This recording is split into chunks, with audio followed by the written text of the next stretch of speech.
ጋይስ ስግጥ የሚለው ቃል ብናቆም ይሻላል ምክንያቱም በጣም ብዙ ሰዎችን እያስቆጣን ያለው የመስቀሉ ቃል ለሚጠፉት ሞኝነት ለኛ ለምንድነው ግን የእግዚአብሔር ኃይል ነው በሰሞኑ አነጋጋሪ በሆነውና እኛም በተከታታይነት እንዳቀረብንላችሁ መረጃ የተለያዩ የወንጌል አገልጋዮችም እንደዚሁም እጅግ ብዙ ሰዎች ማለት ይቻላል በተለያዩ ማህበራዊ ሚዲያዎች ላይ ሲቃወሙት የነበረውና አዶናይ በተባለው ቲክቶከር ሊዘጋጅ ስለታሰበው በመላው ኢትዮጵያ እንቅስቃሴን ለማድረግ አስበው ሰግጥ ፈምስ የሚል እንቅስቃሴ ትክክል እንዳልሆነ በተለይ ደግሞ ከጀርባው ያሉ እጅግ ታዋቂ ትልልቅ የምንላቸው አርቲስቶች በዚህ ድርጊት ላይ መሳተፋቸው ቁጣን ቀስቅሶ በተለይ ደግሞ ወጣቱ በመስራትና በትምህርት ከማመን ይልቅ ዝናና ክብርን በማግኘት ላይ ተጠምዶ አቋራጭ መንገድን በመፈለግ ከሁሉ በላይ ደግሞ ብዙዎች አይናቸውን ከጌታ ላይ አንስተው ለዓለም ኮተትና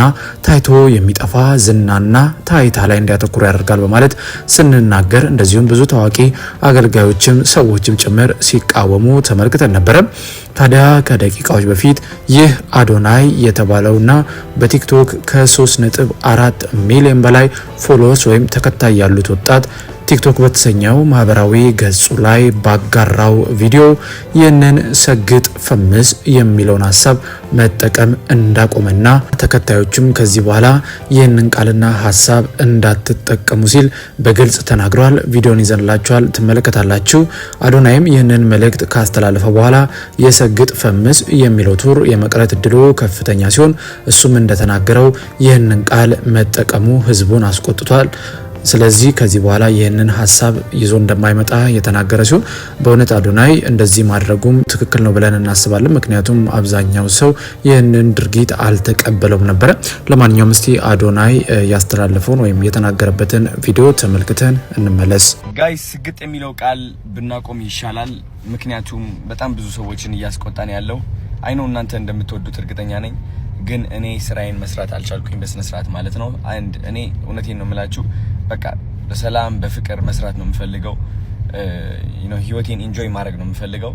ስለዚህ ከሰላሜ በላይ ደግሞ ቫልዩ ማድረገው ነገር የለም እውነት ለመናገር ነው የምላችሁ እና ስግጥ የሚለው ቃል እናቁመው አንጠቀመው and አይዲያው መስራት ነው እንስራ በቃ ራሳችንን እናዳምጥ ተግተን እንስራ ከአይምሮአችን በላይ ልባችንን እናዳምጥ እግዚአብሔር በልባችን ነው የሚደርሰን እንደ ዓላማችን እንቁም አይዲያው እሱ ነው አይዲያውን ብቻ ይዘን እንጠቀምበት ስግጥ የሚለው ቃል ግን መጠቀም እናቁም ወዳችኋለሁ የመስቀሉ ቃል ለሚጠፉት ሞኝነት ለኛ ለምንድነው ግን የእግዚአብሔር ኃይል ነው የጥበበኞችን ጥበብ አጠፋለሁ ያዋቂዎችንም ዕውቀት ከንቱ አደርጋለሁ ከእግዚአብሔር ጥበብ የተነሳ ዓለም በገዛ ጥበቧ እግዚአብሔርን ማወቅ ስለተሳናት በስብከት ሞኝነት የሚያምኑትን ያድን ዘንድ የእግዚአብሔር በጎ ፈቃዱ ሆኗል።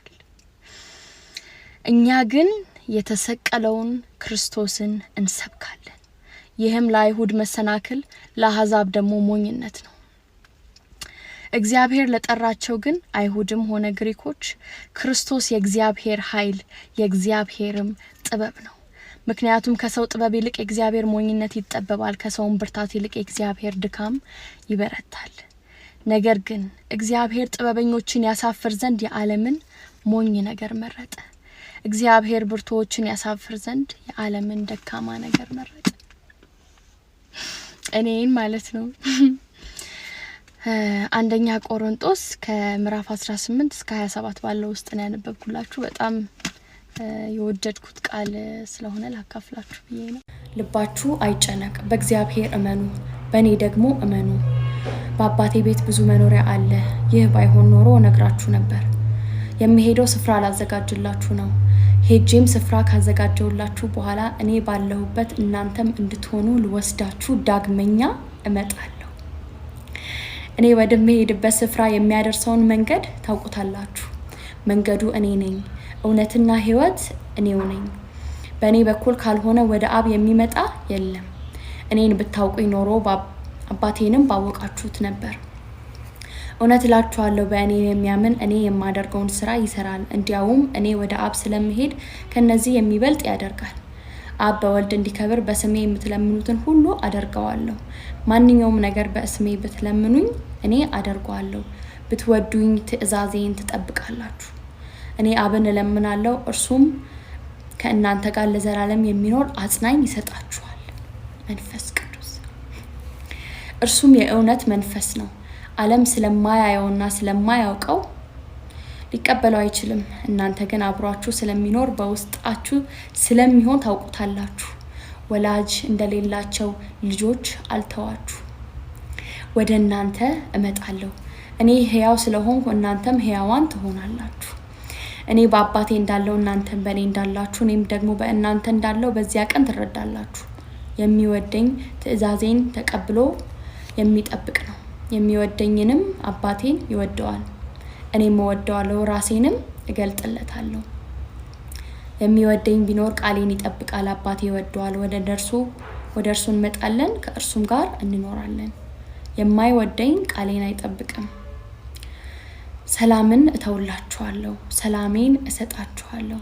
እኔ የምሰጠው ዓለም የሚሰጠው አይደለም። ልባችሁ አይጨነቅ፣ አይፍራ። ዮሐንስ ወንጌል ምዕራፍ 14 ያነበብኩላችሁ። እንግዲህ ውድ የይሁን ሚዲያ ቤተሰቦች እንደተመለከታችሁት ከሰሞኑ እጅግ ብዙ የወንጌል አማኞች እንደዚሁም በተለያየ እምነት ውስጥም ያሉ ጭምር አዶናይ የተባለው ወጣት ቲክቶከር ሊያዘጋጀው ስላስበውና ሰግጥ ፈመስ እያለ እንግዲህ በኢትዮጵያ በአጠቃላይ ከተሞች ላይ እንደዚህ አይነት ቱርም አዘጋጃለሁ ማለቱን ተከትሎ ከባድ ተቃውሞ ገጥሞት ነበረ። ትልልቅ የምንላቸው ሰዎችም በዚህ ጉዳይ ላይ ሀሳባቸውን ይሰጡ ተመልክታችሁ እኛም የነሱን ሀሳብ እንዲሁም የኛን ሀሳብ አካተል ለእናንተ ያቀርብንላችሁ አብረን ቆይተን ነበረ። በዛሬው ዕለትም ያው ከደቂቃዎች በፊት አዶናይ እንደተመለከታችሁት ይህንን ቃል ከዚህ በኋላ መጠቀም የለብንም ሲል ለተከታዮቹም እንደዚሁም ራሱም ጭምር በዚህ ጉዳይ ላይ ከዚህ በኋላ ይህንን ቃል ተጠቅሞ በእንደዚህ አይነት መንገድ እንደማይመጣ ተናግሯል። ይህ ደግሞ እጅግ ደስ የሚል ነገር ነው። ምክንያቱም አንዳንዴ ሰው ሲቆጣ ወይም ደግሞ በተለይ አብዛኛው ሕዝብ ደግሞ ይህንን ድርጊት እንዳልተቀበሉ እየገለጸ በማናለብኝነት የሚካሄድ ከሆነ ለሱም ትንሽ ከባድ ነው የሚሆነውና እዚህ ጋር እሱም አስተዋይ መሆኑን ያሳያል። በቃ በአጠቃላይ የሰውን ሪስፖንስ ሰምቶ ትክክል እንዳልሆነ ገብቶት ይቅርታ መጠየቅ ትልቅነት ነው። ከይቅርታ በላይ ደግሞ ምንም የለም። ይህንን ቃልም መጠቀም አቁማለሁ ማለቱ ይህንን ያሳያል ብለን እናስባለን። እናንተስ በዚህ ጉዳይ ላይ ምን ትላላችሁ? እንደዚሁም በአጠቃላይ በፕሮግራማችን ላይ ያላችሁን ማንኛውንም ሀሳብና አስተያየት ልትሰጡን ትችላላችሁ። እኛም ደግሞ እናንተ ብትሰሟቸው ብታውቋቸው ያልናቸውን አዳዲስ መረጃዎች በአዲስ አቀራረብና ይዘት ወደ እናንተ ማቅረባችንን እንቀጥላለን። የምንለቃቸውን ቪዲዮዎች ላይክ እና ሼር ቻናሉን ደግሞ ሰብስክራይብ እያደረጋችሁ ቤተሰባችን መሆን አትርሱ። በእርግጥ በምንሰጣችሁ መረጃዎች አምናችሁና ፈቅዳችሁ ከ29000 በላይ ሰብስክራይበርስ እንድንደርስ ስላገዛችሁን ምስጋናችን ላቅ ያለ ነው። በእርግጠኝነት ደግሞ 30000፣ 40000፣ 50000 ያለን ትልቅ ቤተሰብ እንደምንመሰርት እናምናለን። እኛም ደግሞ ለእናንተ ይመጥናሉ ያልናቸውን በዚህ ቻናል ላይ ፖድካስቶችን፣ ቭሎጎችን እንደዚሁም ደግሞ አንዳንድ ሰዎች እንዴት ጌታን አምነው እንደዳኑ የህይወት ምስክርነታቸውን ጭምር አካተን ወደ እናንተ ለማቅረብ ፕሮግራሞችን እያዘጋጀን ነውና እንደ ሁልጊዜው ይሄን ብትጨምሩ ይሄን ብትቀንሱ እያላችሁ ሀሳብና አስተያየታችሁን እንድትሰጡን እየጠየቅን በሚቀጥለው ብትሰሟቸው ብታውቋቸው ባልናቸው አዳዲስ መረጃዎች እስከምንገናኝ በያላችሁበት የዓለም ጥግ የጌታ ሰላምና ፍቅር ከሁላችሁ ጋር ይሁን እያልን በዚሁ ተሰናበትን። መልካም ጊዜ ይሁንላችሁ።